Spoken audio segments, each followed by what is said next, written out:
guys, you're welcome back to my YouTube channel, and it's your girl Shemilere. If you're new to this channel, my name is Shemilere. Welcome to my channel. Please don't be a stranger. Subscribe to my channel to join the superstar clan. Yes, I'm superstar Shemi.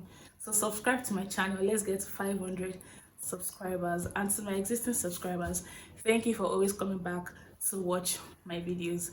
So today's video is going to be I'm going to be doing a movie review. I know, right? The first time for everything. So this is my first movie review, and I'm going to be reviewing the movie Anikulapo by Kunle Afolayan. So pardon me if the if the video is a little bit rusty. This is my first time, so let's jump right into the video.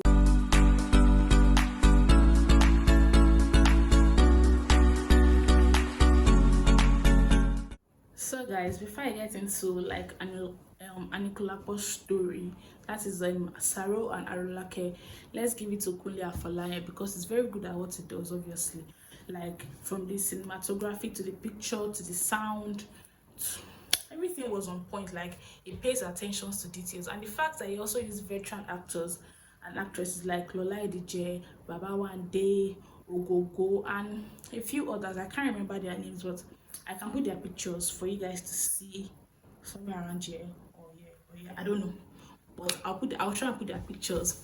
So everything was like, it was really nostalgic seeing old faces on my screen again. Like I was happy to see them. It's been a while they acted movies, and seeing them in this movie again was like, wow. So let's dive into Arulake and Saro's story. Their story is like two. I don't even know how to start. That's the thing. But let me just start with Saro's story. So I saw a lot of comments on Twitter and WhatsApp that Saro ruined Arulake's life, Arulake ruined Saro's life. But before I get into their story, let me just say it now. Men will stain your whites. Don't trust Adam. Arulake trusted Adam, which is Saro, and he did that dirty. So Saro had an affair with Arulake, and Arulake was a king's wife, like king's favorite wife. But when the king found out that Saro and Arulake was they were having an affair, he chased Saro out and they beat Saro to death. But a bird now saved Saro that it was not his time to die yet.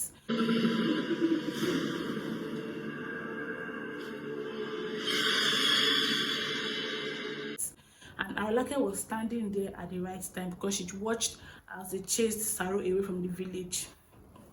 So the bird now fell. But while she was trying to chase the bird away, the power that the bird is using, the power fell down, and Arulake kept it to herself. So when they moved to a new village to start a new life, they met like one of the hunters there. His son was dead. So Arulake gave Saro the god that, okay, use this god to wake this man's son up from the dead.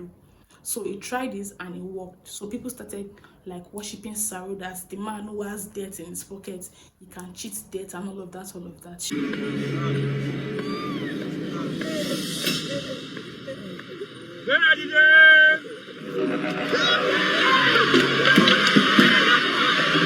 he got to the king's hearing that, okay, there's somebody like this in the village. That aside, meanwhile, Saro allowed power get into his head. He had an affair with Arulake's maid because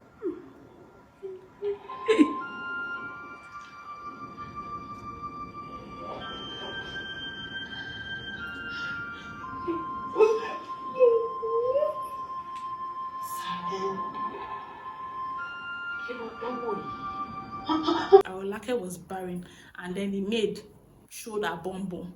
It entered Saro's eyes, so Saro slept with her. She got pregnant and gave birth. So Saro married her as a second wife. It pained Arulake about love. Even if love is blind, ladies, wear laser glasses, because what? Men will stain your whites. Not only that, so they showed us another, like, scenes after that. Saro married another woman, making it 2 wives. Plus Arulake, that's 3 wives. And because Arulake was barren, and the maid that he got married to and the other girl, like, they all had children for Saro. Saro started misbehaving, was doing anyhow to Arulake. Like, Arulake made you who you are. I mean, he could have easily said no when Arolake jumped his bones in the bush, but he did not say no. He did it and he fell in love with her. I want to believe that he was in love with her while they were still in Arolake's village, while they were still, having an affair in the village. So one day the king's son now died though. They now called on Saro that, okay, come and wake my son up from the dead. That's how Saro went to the palace and was doing terms and condition. Like, who does that? And his terms and condition was that the only way he can raise the king's son from the dead is if he marries the princess. Like, why would he even want that? After Arolake, then the maid, then the other girl, 3 wives, plus the princess, that was 4 wives. He was just very greedy, and he does not have discipline. Because if you have discipline, some things, he will not even be saying some things, but he just opened his mouth, wow, and he said, only if you allow me marry the princess.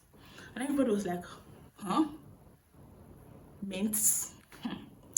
That was how he left the palace, because the king was not like ready to agree to that kind of condition. That, why would you say that I'm a king, you should respect me, blah blah blah, like that. So it goes to Arolake's ear that Saro wants to marry the princess again, after all the things that he has done to her. First he married the maid, he married another woman, and these people had children for him. And while she was still like confronting him that, why would you do this kind of thing to me, he slapped her.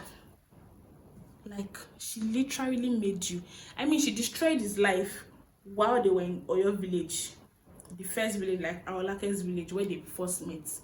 But she made him again in this second village by giving him that alaka bird, the bird that saved Saro, that woke him from the dead, by giving him that bird's power for him to use it to make money for himself and like for each other.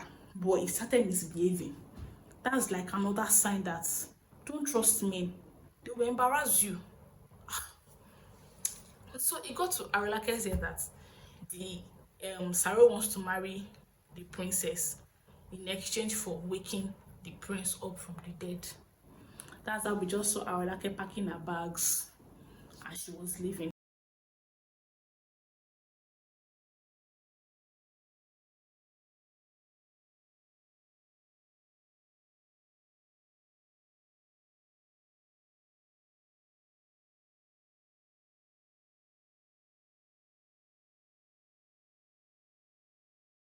The other wives were abusing her that, oh, she should carry her barren self away from her, because she was actually barren. Even in when she was still married to the king, she was barren, she couldn't have children, which made the other queens like abuse her and they made fun of her.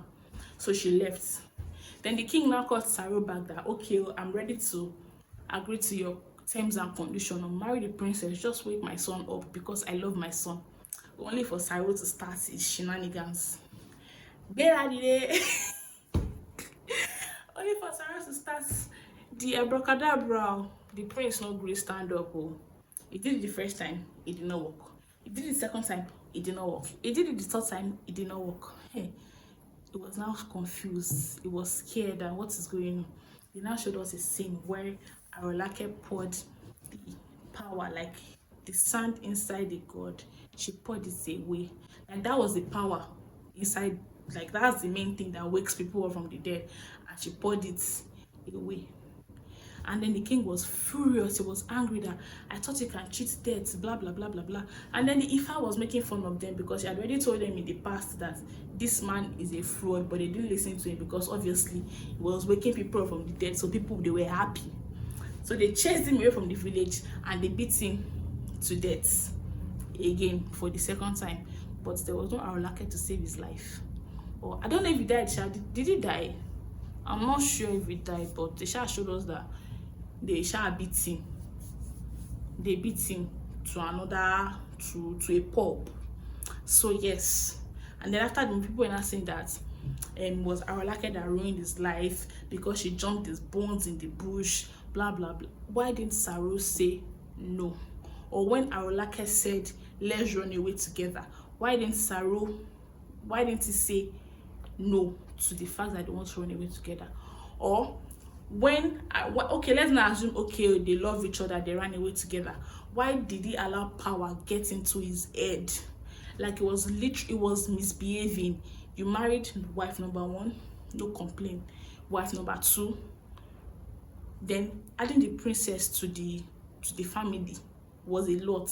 That was a stretch. Like a Fuji House of Commotion. That means if he saw other opportunities, if we had more wives to his household, he was very, very greedy. He allowed greediness in discipline and power get into his head. And I like the fact that Arolake didn't get it. Let's even say, okay, Arolake, what Arolake did was bad, like having an affair.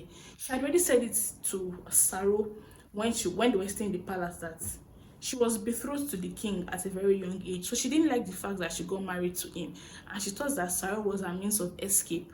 Well, she thought wrong, because Saro misbehaved. He stained her white. He embarrassed her. Like, why? Why? Ojukokoro, you know, for men, like, they have ojukokoro. Anyways, so if you have watched this movie, let me know in the comment section. And if you have not, this is a sign for you to go and watch it and come back here to tell me what you think of the movie. Who was actually at fault? Who did you blame? Is it Arolake or Saro? Until you guys see me again, until then, bye.